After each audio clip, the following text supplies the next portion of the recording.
तो बहुत सुंदर अध्याय है। अध्याय का नाम है दक्ष द्वारा शिव जी को शाप। तो हम देख रहे हैं कि क्या प्रसंग चल रहा है, और यहाँ पे दक्ष कौन है। तो यहाँ पे बताया जा रहा है कि प्राचीन समय में एक बार ब्रह्मांड, मतलब जब ब्रह्मांड की सृष्टि हो गई थी, तो इस समग्र ब्रह्मांड की शांति के लिए, यहाँ पे फर्स्ट श्लोका में बताया गया, तात्पर्य में प्रभुपाद लिख रहे हैं कि दक्ष, राजा दक्ष द्वारा समग्र ब्रह्मांड की शांति के लिए एक विशाल यज्ञ का आयोजन किया गया है। और इस आयोजन में सारे जो प्रजापति है उनको आमंत्रण किया गया था, बड़े बड़े ऋषि मुनि देवता सभी को आमंत्रण किया गया था। और यहाँ पे देख रहे हैं हम लोग कि जो राजा दक्ष है वो, उन्होंने क्या किया, ये सारे प्रजापति, यहाँ पे विशेष करके प्रजापतियों का नाम दिया गया है, जिसमें कहे गए है मरीचि, दक्ष, वशिष्ठ, ये सारे जो प्रजापति है इनका विशेष रूप से नाम उल्लेखित किया गया है। ये सारे प्रजापति है। और आगे बताया गया कि बड़े बड़े देवता जैसे शिव जी है, ब्रह्मा जी है, और अनेक अनेक देवता है, सारे देवता, और साथ साथ सारे ऋषि मुनि और महर्षि वहां पर उपस्थित है। और सभी अपने अपने अनुयायियों के साथ है, मतलब राजा जो कोई है, प्रजापति है, तो सारे अपने अनुचरियों के साथ है, ऋषि मुनि अपने अपने शिष्यगणों के साथ वहां पे उपस्थित है, उस विशाल महायज्ञ के साथ साथ। और हम देख रहे हैं कि ये कैसे राजा दक्ष द्वारा संचालन हो रहा है। अभी देखिए यहाँ पे क्या हो रहा है, सिचुएशन क्या है कि पहले तो विदुर जी पूछ रहे हैं कि ये जो राजा दक्ष है उनकी अपनी स्वयं की पुत्री जबकि शिव जी को ब्याही गई है। और ये शिव जी भी कैसे है, सबसे बड़े वैष्णव है, कहा गया है वैष्णव, वैष्णव क्या कहा जाता है, विश्वनाम यथा शंभु। वैष्णवानाम यथा शंभु। तो वैष्णव में सर्वश्रेष्ठ है शिव जी है। और ऐसे शिव जी जो कहा गया है उनको भूतनाथ भी कहा गया है। भूतनाथ मीन्स क्या बताया गया कि मंद बुद्धि लोगों का आराध्य देव। अभी मंद बुद्धि लोग कौन कहे गए हैं, जिनको इस शरीर के छूटने के बाद या कुछ कार्य कर्म के अनुसार उनको, जिनको शरीर प्राप्त नहीं हुआ है, स्थूल शरीर प्राप्त नहीं हुआ है, सूक्ष्म शरीर में वो स्थित है, ऐसे भूत प्रेत पिशाच गण जो है उनके आराध्य देव कहे गए हैं। दैट मीन्स क्या कि ये जो सूक्ष्म शरीर में जो जीवात्माएं है उनको शरीर प्राप्त करने का मतलब कार्य शिव जी करते हैं। कैसे, तो जैसे शिव जी वैष्णव है और वहां पे वैष्णव का कार्य क्या है, प्रचार करना, जीवों का उद्धार करना। तो ये शिव जी यहाँ पे सिखा रहे हैं कि कैसे जीवात्मा का उद्धार किया जाता है। तो शिव जी भूतनाथ होने का एक अर्थ कहा गया है कि वो जो, जिनको शरीर, स्थूल शरीर प्राप्त नहीं हुआ है, उनको भगवान का हरि नाम का विशेष महत्व बताया जाए। हरि नाम के कीर्तन द्वारा, उनके नाम गुण रूप लीला द्वारा वहां पे वर्णन करके उन जीवात्माओं को श्रवण द्वारा उनको शरीर प्राप्त कराने का कार्य शिव जी करते हैं। और ये कार्य शिव जी का है, इसलिए वो वैष्णव है, इसलिए उनका वह कार्य है प्रचार करना, और वो कहीं पे भी जा सकते हैं। तो ये, और दूसरा शिव जी का एक अर्थ कहा गया है सर्व मंगलमय। शिव हम बोलते हैं ना, शिव, शिव मीन्स शुभ कार्य करने वाले। तो इस प्रकार शिव, शिव का अर्थ शुभ कार्य करने वाले कैसे है, क्योंकि हम जैसे पतित जीवों के लिए वो वैष्णव आचरण से हमें सिखाते हैं कि वैष्णव को कैसे होना चाहिए, और जीवात्मा का स्थूल शरीर में हो या सूक्ष्म शरीर में हो उनका सबका उद्धार करने वाले, इसलिए वो शिव कहे जाते हैं। और ये मतलब ये भौतिक जगत के लिए मतलब हम इसका अर्थ देख सकते हैं, लेकिन आध्यात्मिक जगत में उनका स्थान अलग जगह पे है। भौतिक जगत में एक और कार्य है वहां पे, जैसे कहा गया है कि इस जो ब्रह्मांड का संहार करना उनके लिए डिस्ट्रक्शन का कार्य दिया गया है।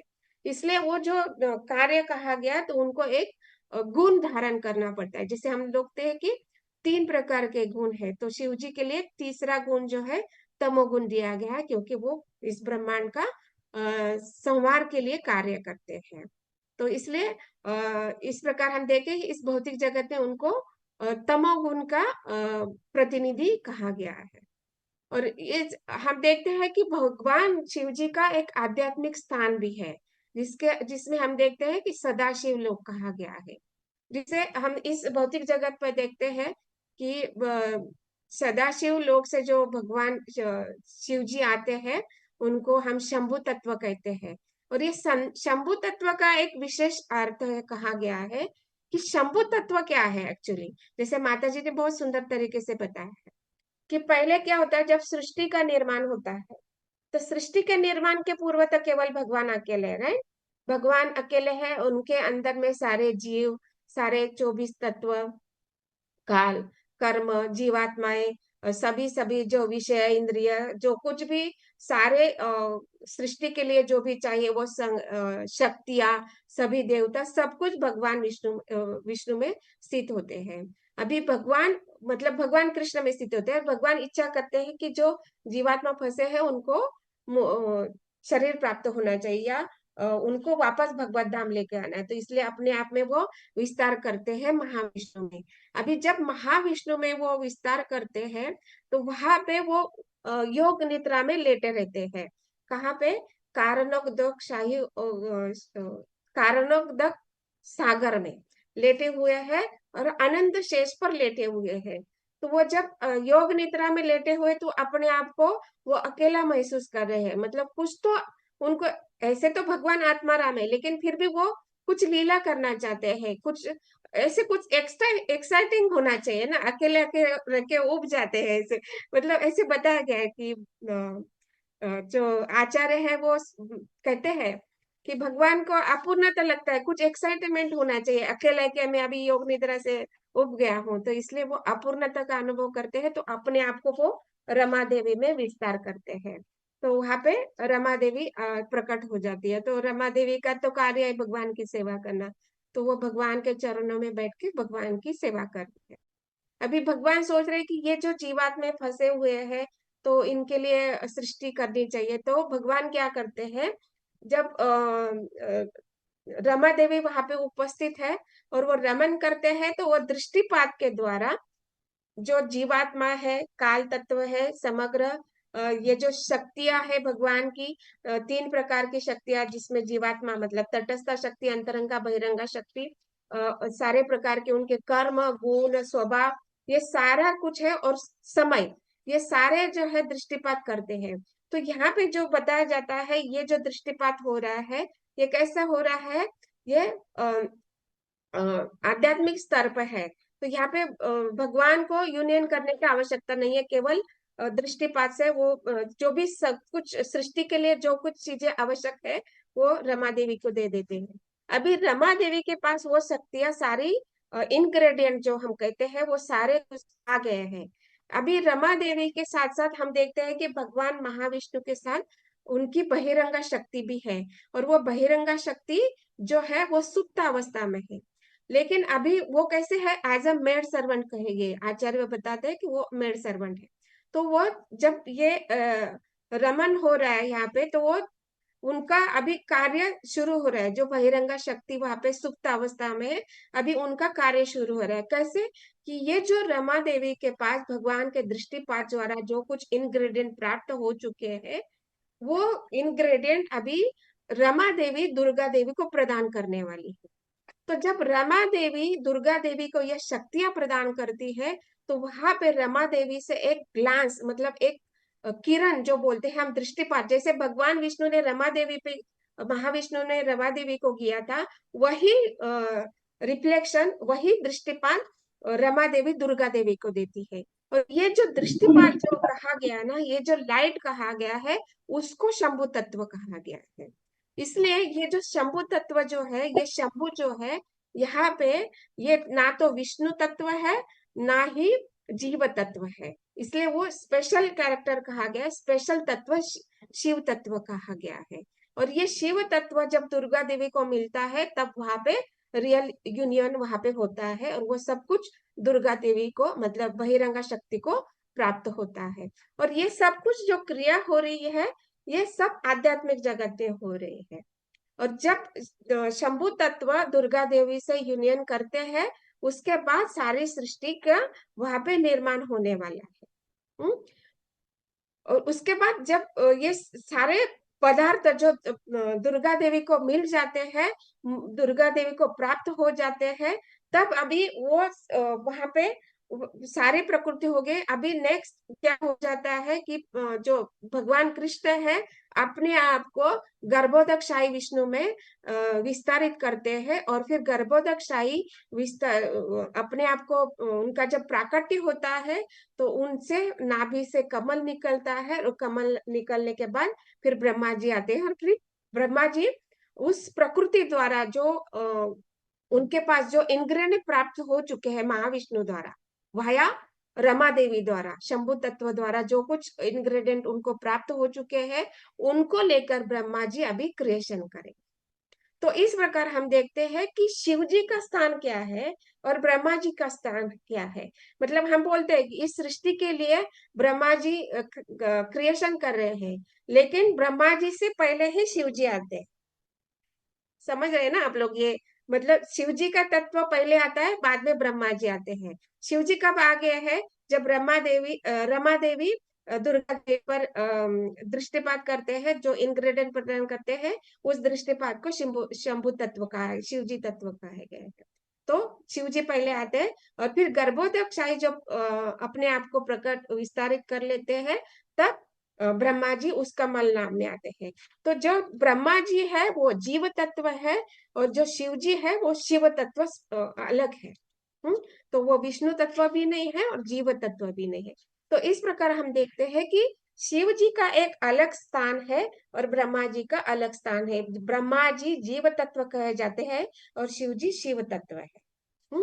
तो इस प्रकार इनका अपना हर एक का अपना अपना देवी देवता का स्थान है। अभी यहाँ पे क्या प्रसंग है कि जब दक्ष राजा ने जो यज्ञ का आयोजन किया, तो देखते हैं ना कि जब सारे किसी फंक्शन में हम जाते हैं, भौतिक जगत में भी हम देखते हैं, कोई फंक्शन है तो वहां पे फंक्शन जो है वहां पे सब मेहमान आते हैं और होस्ट आते हैं, राइट, जिसके द्वारा ये कार्य संचालन होता है वो आ जाते हैं।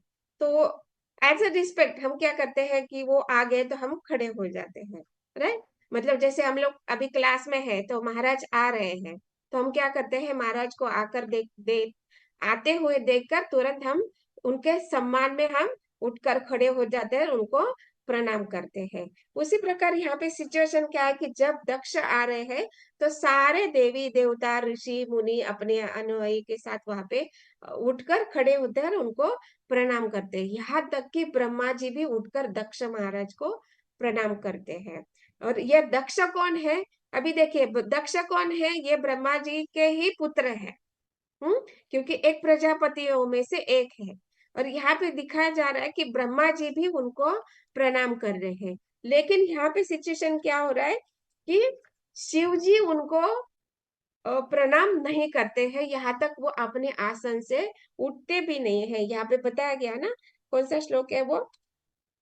श्लोक संख्या 6 में क्या बताया गया कि ब्रह्मा तथा शिव जी के अतिरिक्त दक्ष की शरीर कांति तेज से प्रभावित होकर उस सभा के सभी सदस्य तथा सभी अग्निदेव उसके सम्मानी अपने अपने आसनों से उठकर खड़े हो गए, और सभी वहां पे उठकर खड़े हो गए।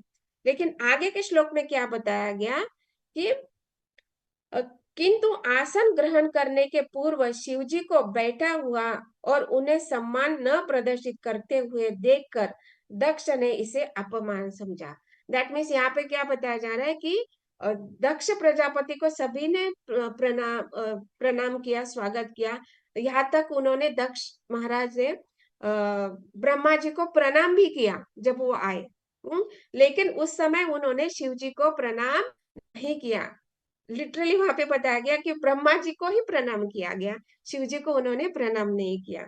और देख रहे हैं कि मतलब क्या कर रहे हैं वो दक्ष प्रजापति, क्या कर रहे हैं, लिटरली शिव जी को इग्नोर कर रहे हैं, वो जैसे है नहीं उस सभा में, इस प्रकार वो बिहेव कर रहे हैं। और वो देख रहे हैं कि शिव जी जो है वो अपने आसन से नहीं उठे। अभी देखिए वो सिचुएशन देखकर, अभी देखिए कि क्या हो रहा है। ये राजा है, प्रजापति है, इन्होंने सारा प्रजाओं को निर्माण किया है, इतनी सारी कन्या है, और ये उनके ही दामाद है शिव जी। अभी यहाँ पे वो सोच रहे हैं कि मैं ससुर हूँ, मैं ससुर हूँ, तो उन्होंने मुझे प्रणाम करना चाहिए। लेकिन दिखा शिव जी का स्थान क्या है, वो वहां पे वो समझ नहीं रहे हैं दक्ष प्रजापति कि शिव जी का स्थान क्या है, ब्रह्मा जी से भी बढ़कर है। और दक्ष प्रजापति कौन है, ब्रह्मा जी के पुत्र है। तो अभी वो ब्रह्मा जी से पहले शिव जी आए हैं। तो इस हिसाब से देखा अगर जाए, उस पॉइंट ऑफ व्यू से अगर देखते हैं, तो शिव जी ब्रह्मा जी से भी बड़े हैं, इसलिए दक्ष ने शिव जी को प्रणाम करना चाहिए। हम्म। लेकिन यहाँ पे क्या हो रहा है, वो अपने राजा के आसन में स्थित होने के कारण उनमें वो थोड़ा सा जो गुणों का प्रभाव है ना, वो दिखा दे रहा है। तो इसलिए वहां पे क्या हो रहा है कि वो लिटरली उन्होंने शिव जी को इग्नोर कर दिया है। और वो अभी समझ रहे हैं कि ये मेरा अपमान है कि मैं इतना सारा ऑर्गेनाइज कर रहे हूँ, सारे यहाँ तक कि ब्रह्मा जी भी मुझे छुपकर प्रणाम कर रहे हैं, और ये शिव जी मेरा दामाद होकर मुझे प्रणाम नहीं कर रहे हैं। हम्म। तो इस प्रकार यहाँ पे वो सोच रहे हैं। लेकिन वो दक्ष प्रजापति गुणों के कारण प्रभावित होने से वो समझ नहीं रहे हैं कि शिव जी का पद कौन है। वो शिव जी जो है जीवात्माओं के उद्धार करने वाले हैं, सबसे श्रेष्ठ वैष्णव है। और ये कहा गया है कि वैष्णव का आचार कैसे होना चाहिए, कि जब हमारे श्रेष्ठ हमसे श्रेष्ठ वैष्णव अगर दिखते हैं, तो हमें उनको प्रणाम करना चाहिए। तो दैट मीन्स यहाँ पे क्या होना चाहिए था कि दक्ष द्वारा शिव जी को प्रणाम किया जाना चाहिए था। लेकिन वो क्या सोच रहा है, अरे मैं तो होस्ट हूँ ना, मैं तो सब इतना बड़ा यज्ञ का आयोजन मैं कर रहा हूँ, मैं महाराजा हूँ, मैं तो प्रजापति हूँ, मैं कैसे अपने दामाद के सामने झुक सकता हूँ। तो इसलिए वहां पे वो क्या हो रहा है, वहां पे अ, एक ईर्षा ईर्षा या एनवी एनवी। कल हाँ, है, कल है। या ईर्ष्या का भाव दिख रहा है। दैट मीन्स हम इस जगत में जो कुछ भी देख रहे हैं, वो पहले से ही परंपरा से हमें देखने को मिल रहा है। जो हम लोग देख रहे हैं ना कि ये तीन गुणों से प्रभावित होने के कारण यहाँ पे सतोगुण रजोगुण तमोगुण के कारण ये सारा कार्य होता है, ये हम इस भौतिक जगत में अभी भी पूरी तरह से अनुभव कर रहे हैं। तो इसलिए यहाँ पे जो कैसे वैष्णव को कैसे मान सम्मान देना चाहिए, इसलिए हम लोगों को एक हमारे जो आचार्य है छठ गोस्वामी है, उनमें से रूप गोस्वामी जो है, उन्होंने हमें एक लॉ बुक दिया है। तो लॉ बुक कैसा है, हमें उपदेशामृत, उपदेशामृत में उन्होंने बताया गया है कि किस प्रकार से अलग अलग जो वैष्णव है उनको सम्मान करना चाहिए। तो यहाँ पे बताया जाता है कि जो हम देखते हैं कि वैष्णव अलग अलग कैटेगरी के होते हैं, जैसे नवदीक्षित भक्त है। और नवदीक्षित मतलब जो नवदीक्षित है, लेकिन उससे पहले एक कैटेगरी होता है जो अभी अभी दीक्षा नहीं लिए हैं, लेकिन दीक्षा के स्तर पर आज आने का वो प्रयास कर रहे हैं, नाम जप कर रहे हैं भगवान के। नाम जप करने का 16 जो हम लोगों को नियम है, वो नियम पालन करने का वो प्रयास कर रहे हैं, वो एक स्तर होता है। दूसरा स्तर है दीक्षित भक्त। तीसरा स्तर है मध्यम अधिकारी। और चौथा स्तर है उत्तम अधिकारी, मतलब एक नियोफाइट मतलब नवदीक्षित है। उसके बाद आता है कनिष्ठ स्तर, कनिष्ठ भक्त, मध्यम भक्त, और वो एक उत्तम अधिकारी, ऐसे तीन प्रकार के हैं। मतलब एक दीक्षा होने से पहले वाला एक स्तर होता है, दीक्षा होने के बाद उनको कहा गया है कनिष्ठ अधिकारी। उसके बाद आता है मध्यम अधिकारी, और चौथा है उत्तम अधिकारी। ये चार स्तर यहाँ पे बताया गया है। तो हमें क्या देखना है कि जो अभी अभी संस्था मतलब भगवान का नाम लेने का प्रयास कर रहा है और ले रहा है, और वो नियमों का पालन करने का प्रयास कर रहे हैं, ऐसे ऐसे वैष्णव को हमें मन ही मन में हमें उनका रिस्पेक्ट करना चाहिए। मतलब अगर हम नए हैं तो उनके साथ हम फ्रेंडशिप रख सकते हैं, राइट। लेकिन हम थोड़ा सा अभी 16 माला कर रहे हैं, नियमों का पालन कर रहे हैं, दीक्षित है, तो हम उनको, भले वो उम्र में बड़े हैं, लेकिन हमें उनको मन ही मन में रिस्पेक्ट करना है, राइट। उम्र में बड़े हैं तो हम उसमें प्रणाम करने में हमें कोई ये नहीं दिखाना, हिचकिचाहट नहीं होनी चाहिए कि वो उम्र में बड़े हैं, तो हम वहां पे उनको प्रणाम कर सकते हैं। तो ये एक पहला स्तर है। दूसरा स्तर कहा गया है कनिष्ठ अधिकारी। तो ये अधिकारी कैसे है? ये जो है भगवान का अर्चा विग्रह, जो भगवान के जो मंदिर में अर्चा विग्रह है, उनको वो प्रणाम करते हैं, उनको सब कुछ, उनको ही सब कुछ मानते हैं, उनके अर्चा विग्रह जो है उनकी वो बहुत सेवा कर रहे हैं, और वो थोड़ा शास्त्र का ज्ञान का प्राप्ति कर रहे हैं। यहाँ पे देखिए, नियमों का पालन कर रहे हैं। अभी मध्यम अधिकारी क्या है? ये दीक्षा ले चुका है और ये नियमों का पालन कर रहा है, ये अर्चा विग्रह का सेवा कर रहा है, और शास्त्रों का अध्ययन करने का प्रयास करना है, और वरिष्ठ वैष्णव का संग करने का भी प्रयास कर रहा है। तो ऐसे वैष्णव को हमें दंडवत प्रणाम करना चाहिए। तो ऐसे वैष्णव को मन में आदर तो करना ही है, लेकिन शरीर के साथ भी रिस्पेक्ट करना है। दैट मीन्स हमें उनको दंडवत प्रणाम करना है। तो ये मध्यम अधिकारी। और तीसरे उसके बाद आते हैं मध्यम अधिकारी। तो मध्यम अधिकारी क्या है? ये पूरा पूरा, और ये जो कनिष्ठ अधिकारी जो कहे गए ना, इनका शास्त्र का ज्ञान है ना थोड़ा सा कम होता है, वो इतना ज्ञान नहीं रखते। लेकिन उनका जो अगर किसी ने आकर कुछ बोल दिया तो उनका जो ज्ञान जो है ना वो थोड़ा डगमगा जाता है। किसी ने बोला नहीं नहीं, ये आप ये भक्ति क्यों कर रहे हो, ये करो, देवी देवता का करो, अगर किसी ने ये बोल दिया तो उनका भक्ति थोड़ा डगमगा जाता है। लेकिन जो मध्यम अधिकारी है, वो क्या करता है? पूरी तरह से भगवान के नाम जप तो करता ही है, नियम का तो पालन करता है, अग्रा अर्चा विग्रह को ही भगवान का, भगवान के रूप में ही सम्मान देता है, और वो स्वयं शास्त्र में पूरी तरह पारंगत है, विद्वान है, वो अध्ययन करके पूरा ज्ञान वो रखता है, शास्त्रों का ज्ञान रखता है, भगवान कौन है भगवान के विषय में ज्ञान रखता है। यह मध्यम अधिकारी है। तो ऐसे अधिकारियों के हमें संघ की इच्छा करनी चाहिए, उनकी सेवा करनी चाहिए, उनके साथ हमें सेवा करते हुए हमें क्या करना चाहिए? जिज्ञासा करनी चाहिए, प्रश्न पूछने चाहिए। ऐसे वैष्णव के हमें संगति करने की बहुत प्रयास करना चाहिए, उनसे विनती करनी चाहिए, आप हमें कृपा प्रदान कीजिए कि आप हमें ये ज्ञान प्रदान करने का, मार्गदर्शन करने का हमें कृपा प्रदान कीजिए। ऐसे हमें उनका प्रार्थना करनी चाहिए। ये मध्यम अधिकारी।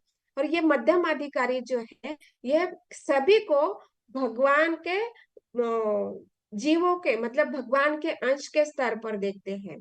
तो ये क्या करते हैं कि ये वहां पे सोचते हैं, वो उनके पास वो भगवान ने वो एक अधिकार, एक प्रकार से अधिकार दिया गया कि वो सोचते हैं कि किस व्यक्ति को हमें भगवान नाम देना है या नहीं देना है। अगर उनके मन में आया कि इस व्यक्ति को हमें हरि नाम नहीं देना है, तो वो वहां पे उस प्रकार का कृपा प्रदान नहीं करेंगे।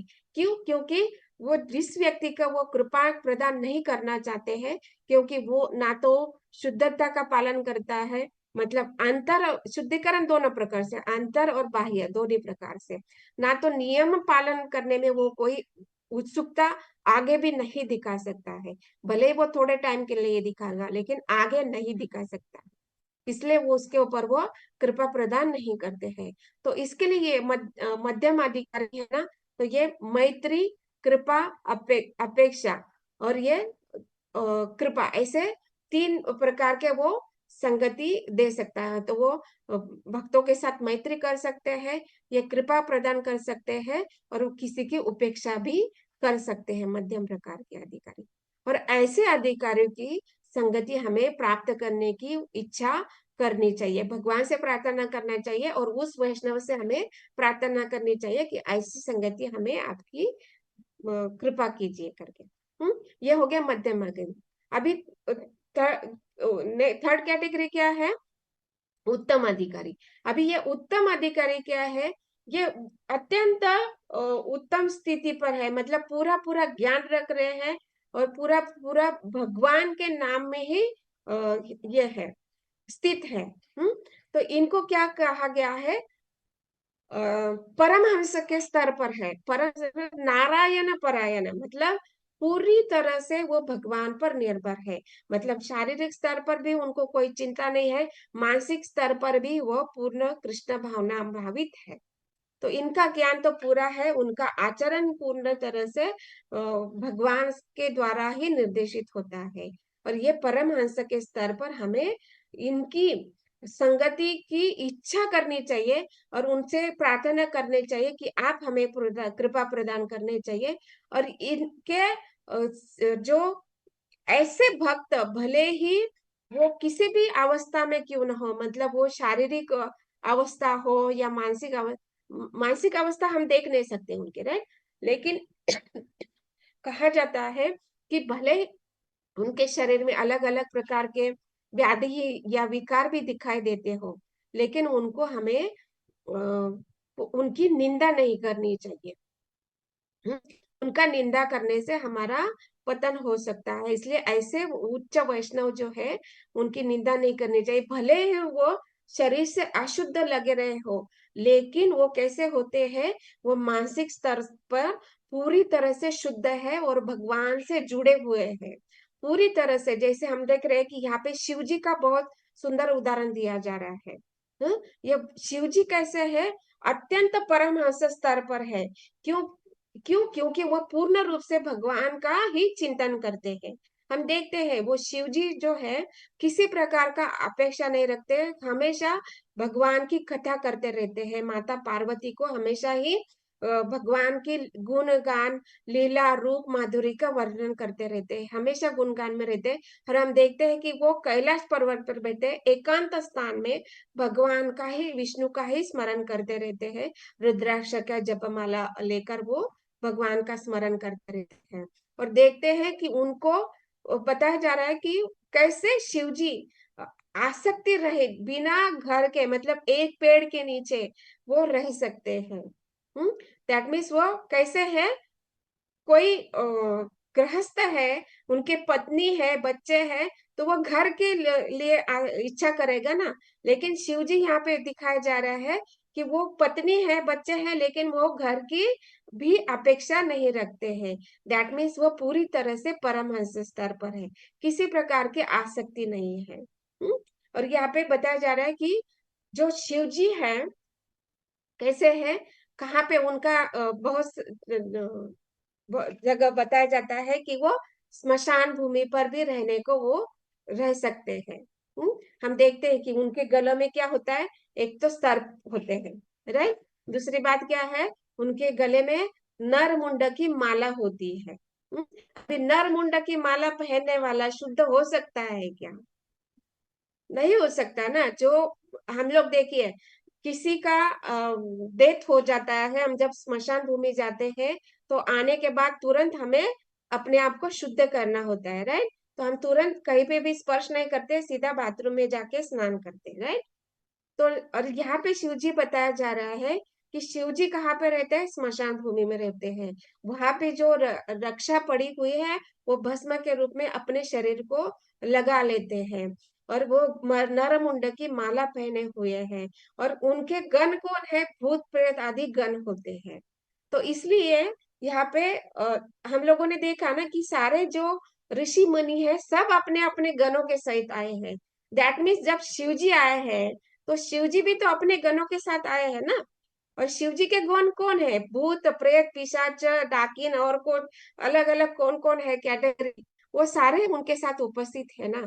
तो फिर एक ये राजा कैसे, मतलब हम लोग सोच सकते अपने स्तर पे कि हम मनुष्य भी भूत प्रेत के साथ में, जो नर का मुंड माला पहना है, जिसने जटा धारण किया हुआ है, भस्म लगा है, ऐसे व्यक्ति के पास भी जाना नहीं चाहेंगे, उससे देख के हम दूर बैठना चाहेंगे। हम्म लेकिन ऐसे भी परिस्थिति में वो शिवजी वहां पे बैठे हुए, जटा है उनकी, बालों में जटा है, भस्म पहने, भस्म लगाए हुए, नरमुंड की माला पहने हुए। और इस परिस्थिति में वहां पे अपने कैसे निर्धन अवस्था में, बताया ना श्लोक संख्या 8 में, लास्ट सेंटेंस में तात्पर्य में प्रभुपाद जी लिखा है, क्योंकि शिव जी निर्धन दिखाई देते थे, और उनका वेश अत्यंत दरिद्र था। दैट मीन्स वहां पे क्या, उन्होंने पूरा भस्म से रंजित उनका शरीर था, जटाएं धारण किए हुए हैं, उनके गले में सर्प है, नरमुंड की माला है। इस परिस्थिति में, इस वेशभूषा में वो वहां पे उपस्थित है, अपने गणों के साथ, मतलब भूत प्रेत के साथ में वो उपस्थित है। तो ऐसे परिस्थिति में वो राजा दक्ष उनको कैसे रिस्पेक्ट करेगा? लेकिन वो यहाँ पे हमें ये समझना है कि वो जो शिव जी है वो वैष्णव कहे गए हैं। वैष्णवानाम यथा शंभु, वैष्णवों में, सभी वैष्णव में श्रेष्ठ है। अभी देखिए, शिव जी का जब जन्म हुआ, मतलब वो जब तो उन्होंने क्या देखा है? भगवान को, महाविष्णु को साक्षात देखा है, माता रमा देवी को साक्षात देखा है, भगवान को साक्षात दर्शन। और जिन्होंने साक्षात देखा है भगवान को, तो वो क्या साधारण जीव हो सकता है क्या? हाँ? और ये शिव जी एक स्पेशल शिव तत्व है, तो वो कोई साधारण तत्व नहीं है। हाँ? और वो कैसे है? सारे जीव आत्माओं के लिए कल्याणकारी है। शिव शिव है, शुभ प्रदान करने वाले हैं। तो ऐसे शिव जी को वो रिस्पेक्ट नहीं कर रहे हैं। तो हमें यही सिखाया जा रहा है आचार्य द्वारा कि वैष्णव भले ही वेशभूषा में कैसे हो, लेकिन उसका मानसिक धरातल पर क्या है, उसकी चेतना क्या है, उनका कॉन्शियसनेस क्या है, ये हमें सोचना है। तो जब हम ऐसे अभी देख रहे हैं कि दक्ष प्रजापति जब शिव जी का अपमान कर रहे हैं, तो आगे आगे कैसे वो शिव जी का अपमान कर रहे हैं, अनेक अनेक कटु शब्दों द्वारा, अपने आचरण द्वारा, शब्दों द्वारा। तो और मन से भी वो कितना ईर्ष्या कर रहे हैं। इनका क्या रिजल्ट होता है, ये आगे हमें इस पूरा अध्याय में देखने को मिलेगा। लेकिन यहाँ पे हमें ये देखना है कि जो वैष्णव है उनको हमें अलग अलग प्रकार से सम्मान करना चाहिए। जैसे दिखा वहां पे लिखते हैं आचार्य कि एक चींटी का सम्मान हम ब्रह्मा जी को नहीं दे सकते। चींटी को कैसे है, हम उसको रिस्पेक्ट करते हैं, राइट, क्योंकि हम वैष्णव है। तो वैष्णव क्या करते हैं? सारे जीवों को रिस्पेक्ट करते हैं। लेकिन जो चींटी के लिए हम रिस्पेक्ट करते हैं, वही रिस्पेक्ट हम ब्रह्मा जी को नहीं दे सकते हैं, राइट। जैसे हम माता जी को रिस्पेक्ट देते हैं, हरे कृष्ण में माता जी को रिस्पेक्ट देते हैं। तो जो रिस्पेक्ट एक साधारण हमारे ग्रुप में सभी हम एक साथ रहते हैं, तो हम एक दूसरे को क्या फ्रेंडशिप में इतना रिस्पेक्ट नहीं देते जितना हम कृष्ण में माता जी को देते हैं, राइट। और जब महाराज आते हैं, तो महाराज जी को हम अत्यंत रिस्पेक्ट देते हैं। और जब हम प्रभुपाद जी को देखते हैं, तो प्रभुपाद जी को तो और भी अत्यंत उच्च स्तर पर हम उनका सम्मान करते हैं। और उनके महाराज जी, प्रभुपाद जी के महाराज जी के, हिज होलीनेस भक्ति सिद्धांत सरस्वती महाराज को तो और भी हम रिस्पेक्ट देते हैं। दैट मीन्स हमारा जो रिस्पेक्ट देने का जो स्तर है ना, वो बढ़ते जाना चाहिए। तो इसलिए यहाँ पे बताया जाता है कि वैष्णव का एक अलग अलग स्तर होता है। वैष्णव तो वैष्णव होता है, लेकिन उनमें भी स्तर होते हैं, और ये हमें समझना चाहिए, और इस प्रकार से हमें कार्य करना चाहिए। और कहा गया है कि अगर हम वैष्णव का सम्मान नहीं करते हैं, तो हम किस प्रकार का अधपतन होता है, ये यहाँ पे दक्ष प्रजापति और शिव जी द्वारा हमें आगे और देखने को मिलने वाला है। तो इसलिए यहाँ पे बताया जा रहा है कि ये जो ब्रह्मा है, शिव जी है, उनको हमें तो रिस्पेक्ट करने ही है। और हम लोग देखते हैं कि बाहर हमारा इस्कॉन संस्था है, तो इसमें तो हम देखते हैं कि भगवान को ही हम ज्यादा भगवान कृष्ण की हम भक्ति करते हैं। लेकिन देखिए, अभी सारी देवी देवताओं की, यहाँ तक कि शिव जी और ब्रह्मा जी तक की सारी जो देवी देवता है, उनकी आराधना होती है। लेकिन भक्ति केवल भगवान कृष्ण की ही हो सकती है। जो ध्यान धारणा है, वो जो है जो योग पद्धतियां है, ये परमात्मा स्तर तक होती है। लेकिन भक्ति, जो योग धारणा है, जब ये योग धारणा भक्ति के स्तर पर आ जाती है, तो वो भक्ति कहलाती है। लेकिन ये जो नीचे की, मतलब ये जो हम देवी देवता की आराधना, पूजा अर्चना आदि जो करते हैं, वो देवी देवताओं की होती है। लेकिन भक्ति केवल भगवान विष्णु की ही की जाती है, भगवान कृष्ण की ही की जाती है। तो ये हमें समझना होगा। और बताया, हम लोग देखते हैं कि हमारा जो संस्था है, इसमें हम क्या करते हैं, भगवान को, शिव जी को भी रिस्पेक्ट करते हैं, ब्रह्मा जी का भी रिस्पेक्ट करते हैं, गणेश जी का भी रिस्पेक्ट करते हैं। मतलब सारी देवी देवताओं को हम रिस्पेक्ट करते हैं। क्यों? क्योंकि वो हमसे भक्ति में उच्च स्तर पर है, और इस उच्च स्तर पर होने के कारण वो अलग अलग स्तर पर स्थित है, उनको अलग अलग स्तर पर प्रतिनिधि बनाया गया है, भगवान द्वारा ही ये बनाया गया है। इसलिए हम सारे देवी देवता का रिस्पेक्ट करते हैं, लेकिन भक्ति हम भगवान कृष्ण की ही करते हैं।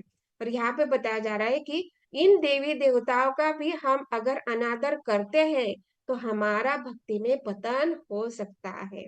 इसलिए यहाँ पे ये उदाहरण दिखाया जा रहा है कि कैसे शिव जी का अपमान करने से कैसे कैसे परिणाम हो सकता है, ये यहाँ पे दिखाया जा रहा है। और यही यहाँ पे बताया जाता है कि भले ही वो राजा के स्तर पर हो, किसी भी स्तर पर हो, लेकिन हमें ये जो 3 गुणों के प्रभाव से प्रभावित नहीं होना है, और हमें अपना स्तर समझना होगा कि हम किस स्तर पर है, और सामने वाला जो बैठा हुआ व्यक्ति है, हमारे सामने कौन बैठा है, उसका स्तर हमें जानना होगा, और उस प्रकार से हमें उनके साथ हमारा मानसिक और शारीरिक आदान प्रदान होना चाहिए। मतलब शरीर के द्वारा कैसे दंडवत करना है, उनका कैसे रिस्पेक्ट करना है, ये हमें समझना होगा।